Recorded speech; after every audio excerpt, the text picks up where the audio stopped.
Monitor chapter का नाम लिखें।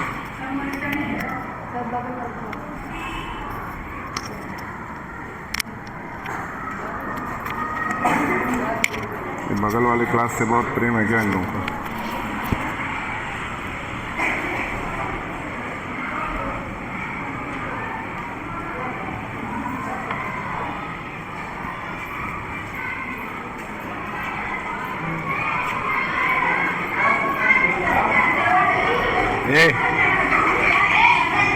तुम लोग क्लास 8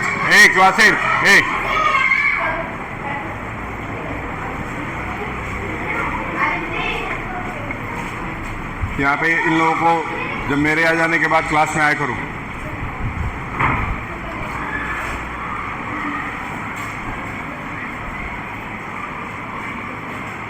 उठो चलो।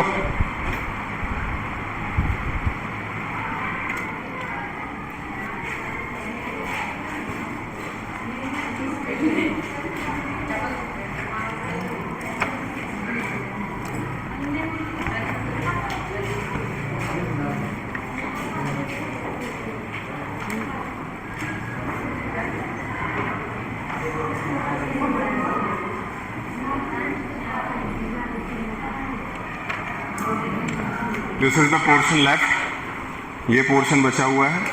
एक बार चैप्टर की समरी बता देते हैं। जीन विक्टर के बारे में कल पढ़े थे। जीन विक्टर जो था वो किसका दोस्त था? दोस्त था नहीं, दोस्त बन गया था। किसका? ड्यूक हार्मंड का। ये चैप्टर आज खत्म कर देंगे, बहुत ज़्यादा बोर कर रहा है 3 दिन से। तुम लोग की किताब कहाँ है?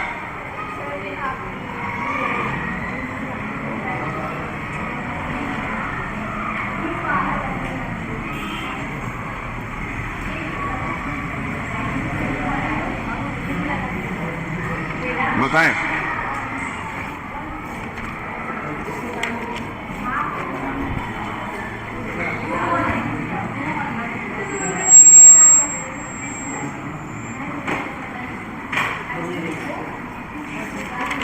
नाउ सी,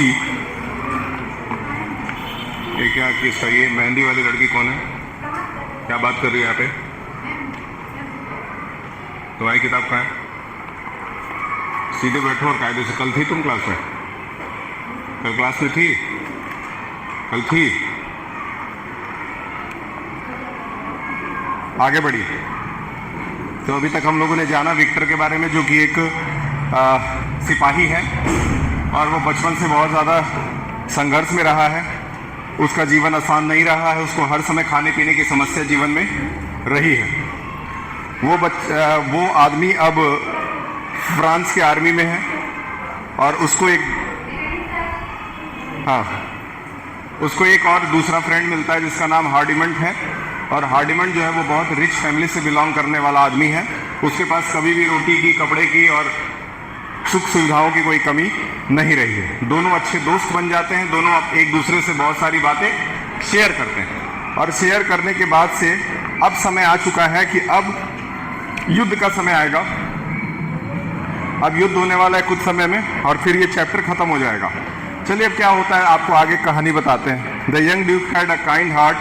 जो ड्यूक था यानी कि हार्डिमंड था, वो बहुत अच्छे दिल का और बहुत दयालु आदमी था। तो जब विक्टर की इतनी सारी कहानियां वो सुनता है, विक्टर के बारे में जानता है, तो उसके मन में विक्टर को लेकर के दया पैदा होती है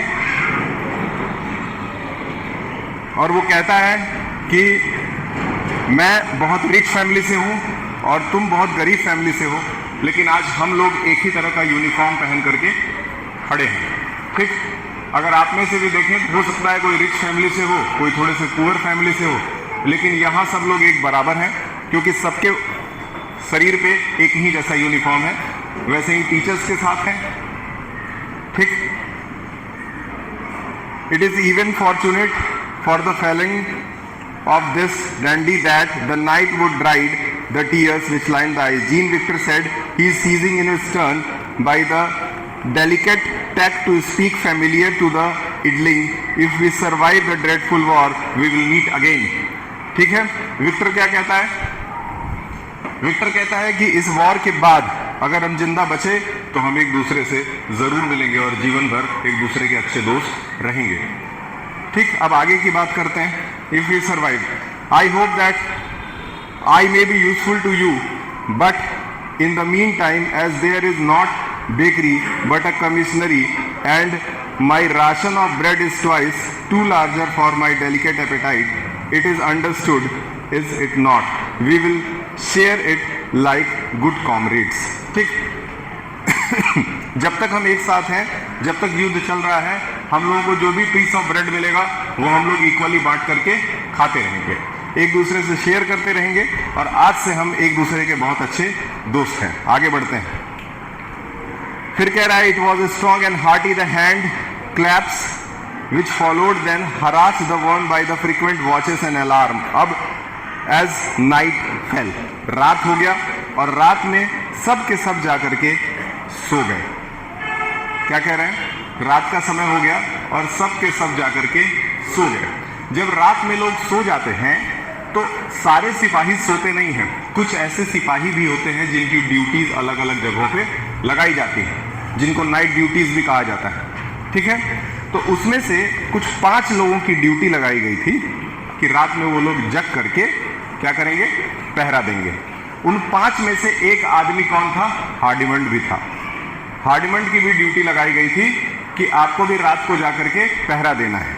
अब जब अलार्म बजने लगा, अब समय हो गया ड्यूटी पे जाने का, तो हार्डिमंड सो करके उठ नहीं रहा था, वो बहुत गहरी नींद में सो गया था। जितने भी उसके सैनिक उसके साथ के थे वो उसको जगा रहे थे, लेकिन वो जग नहीं रहा था। उसके साथ ही साथ जो हायर ऑफिसर थे, हायर रैंक के ऑफिसर थे, वो भी उसको जगाने की कोशिश कर रहे थे, लेकिन वो जग नहीं रहा था। अब जग नहीं रहा था तो फिर विक्टर उठता है। विक्टर उस समय उठ गया था, विक्टर की ड्यूटी नहीं थी रात को, लेकिन विक्टर उठ गया था और विक्टर कहता है कि अपने ऑफिसर से कि हार्डिमंड को सोने दें, उसके जगह मैं ड्यूटी करने चला जाता हूँ। समझ में आया? हार्डिमंड को सोने दें, जस्ट लाइक कि आपके क्लास में भी होता होगा कि तुम रुको, मैं ही पानी भर करके दोनों बॉटल लेते आती हूँ। तो कई बच्चे जो हैं वो 2 बॉटल लेकर के पानी भरने जाते हैं। ठीक है, उसी तरीके से यहाँ पे अब हार्डिमंड के जगह ड्यूटी करने कौन जाना चाहता है? विक्टर जाना चाहता है। ठीक, 5 लोग ड्यूटी पे जाते हैं और अचानक से गोली चलने की आवाज़ सुनाई देती है। गोली चलने लगती है, यानी कि प्रूशियन वॉर किससे चल रहा था? प्रूशिया से। कौन सा देश है प्रूशिया? जिसको इस समय पर्शिया भी कहते हैं। तो प्रूशिया से वॉर चल रहा था। प्रूशियन आर्मी आकर के इनके ऊपर अटैक कर देती है और भारी गोले बारूद चलने लगते हैं। ठीक, बदकिस्मती से जो विक्टर है उसका देहांत हो जाता है, उसको गोली लग जाती है, यानी विक्टर मर जाता है। विक्टर जो है वो किसके जगह ड्यूटी करने गया था? हार्डिमंड की जगह, लेकिन उसका जान उसको गंवाना पड़ता है। ठीक है, मतलब ये कह सकते हैं कि अपने दोस्त के लिए उसने अपनी जान गंवाई। अब आगे पढ़ लेते हैं।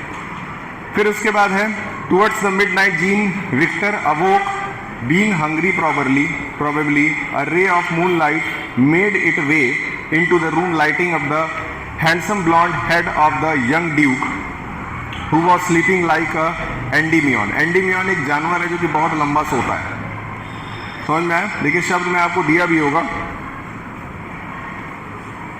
ठीक है, Greek mythology, the young man who loved the moon goddess Selene and who asked Zeus grant him eternal life. ठीक है, एंडीमियन जो है उसको एक वरदान मिला होता है कि जैसे कुंभकर्ण थे, याद है रामायण के अंदर कुंभकर्ण थे, तो उनको वरदान मिल गया था कि वो बहुत लंबा सोते थे। हाँ, तो इनको एंडीमियन जो थे ना, ये ग्रीक देश जो है वहां पे ऐसा माना जाता था कि एंडीमियन कभी मरेंगे नहीं, ये इटर्नल है।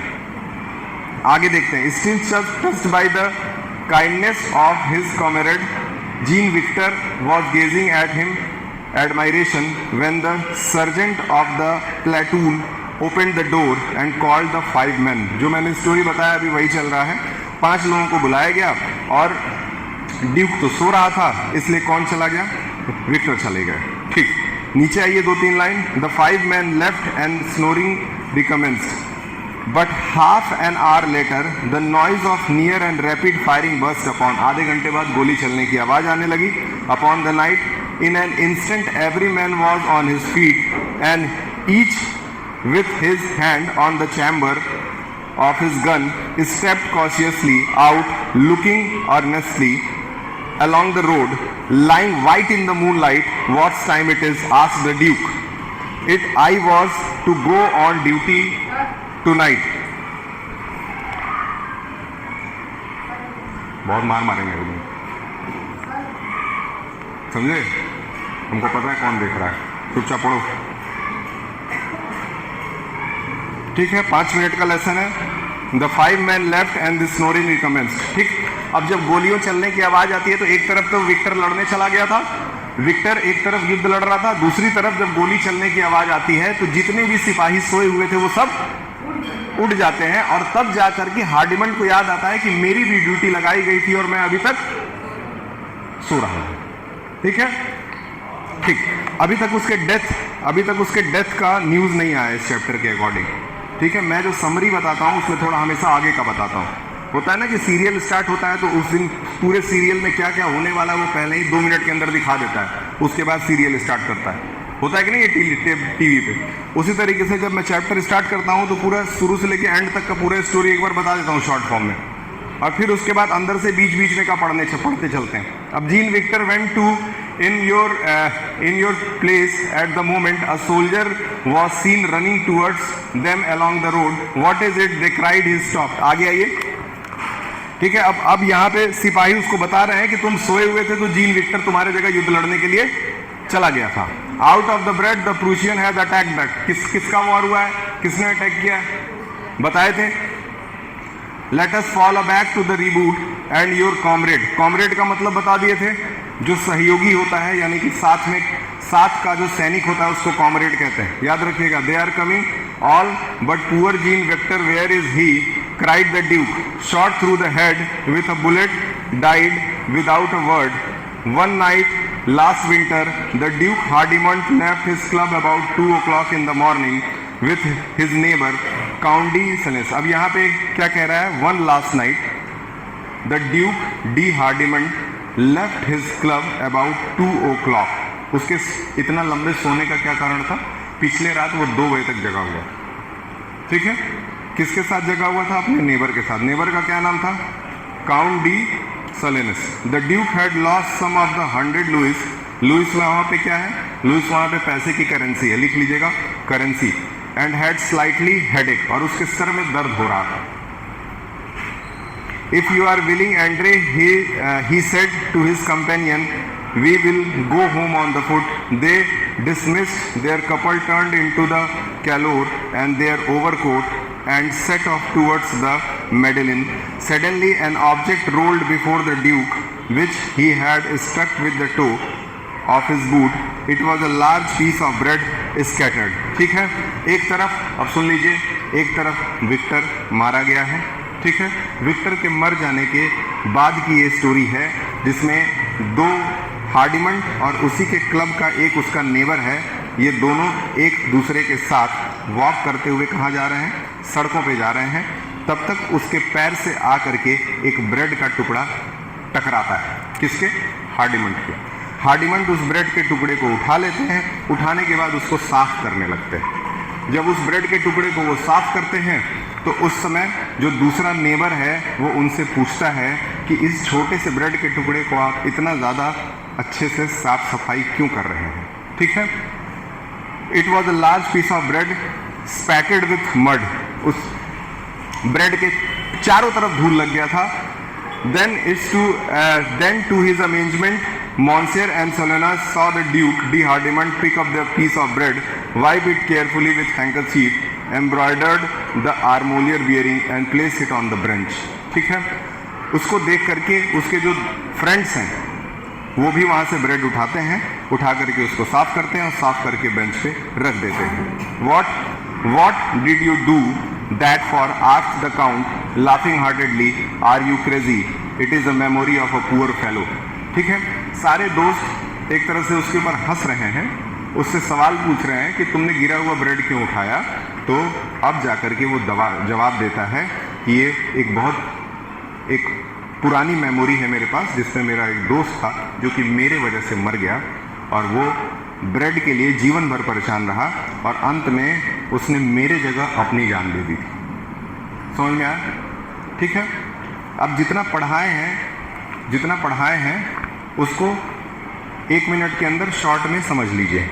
कल से जब आज स्टोरी स्टार्ट हुई है तो आज की स्टोरी में सबसे पहले आपको ये बताया गया है कि जीन विक्टर और हार्डिमन दोनों एक दूसरे से बातचीत कर रहे हैं। बातचीत करते समय वो एक दूसरे से वादा करते हैं कि फ्यूचर में जब ये वॉर ख़त्म हो जाएगा तो हम एक दूसरे से मिलेंगे और मिल करके पूरे जीवन भर एक दूसरे के दोस्त रहेंगे। सही है। फिर वो ये भी वादा करते हैं एक दूसरे से कि आज के बाद से चाहे मैं रिच फैमिली का हूँ या फिर तुम गरीब फैमिली के हो, हम दोनों यहाँ पे एक ही इक्वल तरीके से एक ही आर्मी में सर्व कर रहे हैं, तो हम दोनों इक्वल हैं। मतलब आर्मी जो है वो एक दूसरे को इक्वल बनाती है, जैसे स्कूल एक दूसरे को इक्वल बनाता है। ठीक है, आगे बढ़ते हैं। फिर उसके बाद से अचानक से उन लोगों की ड्यूटीज रात में लगा दी जाती हैं। ठीक, किसी कारणवश हार्डिमंड की ड्यूटी भी लगाई जाती है, लेकिन हार्डिमंड उस दिन बहुत लंबे समय तक सोया रह जाता है। ठीक, सोया रह जाता है, उसको सब लोग आकर के उठाते हैं, लेकिन वो उठता नहीं है क्योंकि वो रिच फैमिली का था, उसको सोने की बहुत ज़्यादा आदत थी। ठीक, उसके जगह कौन युद्ध करने चला जाता है? विक्टर चले जाते हैं और वहाँ पे गोलीबारी होती है और विक्टर मर जाते हैं। समझ में आया? वॉर अब ख़त्म हो जाता है और फ्रांस जो है उस वॉर में बुरी तरीके से हार जाता है। फ्रांस उस समय बहुत कमज़ोर देश हो गया था, प्रूशिया ने उसके ऊपर कई बार अटैक किया था। ठीक, ये तो एक अटैक की कहानी है। अब वॉर हो गया ख़त्म हो जाने के बाद से आगे कहानी बढ़ती है, जिसमें हार्डिमंड है और उसका एक नेबर है, ये दोनों सड़क पे वॉक करते हुए जा रहे हैं। ठीक, अचानक से उसके पैर से आगे क्या टकराता है? ब्रेड का टुकड़ा टकराता है। वो उसको उठाते हैं और उठा करके साफ सुथरा करते हैं। साफ सुथरा करने के बाद से वो उसको एक बेंच पे ले जा करके रख देते हैं। ठीक है, ये देख करके जो उसका नेबर है और बाकी के लोग हैं वो उससे सवाल पूछते हैं कि आखिर तुमने ऐसा क्यों किया? तो जवाब क्या देता है वो कि ये एक पुरानी कहानी है जिसमें मेरा एक दोस्त था जो कि ब्रेड की बहुत इज्जत करता था, गरीब परिवार का था और उसने मेरे लिए अपनी जान गंवाई थी। ठीक है, ये आपकी थी स्टोरी। पहला चैप्टर आपका यहाँ खत्म हो गया। अब इस पहले चैप्टर खत्म होने के बाद आपको क्वेश्चन आंसर भेज दिया गया है। कौन कौन से क्वेश्चंस आपके पास नहीं गए हैं ज़रा बताएं।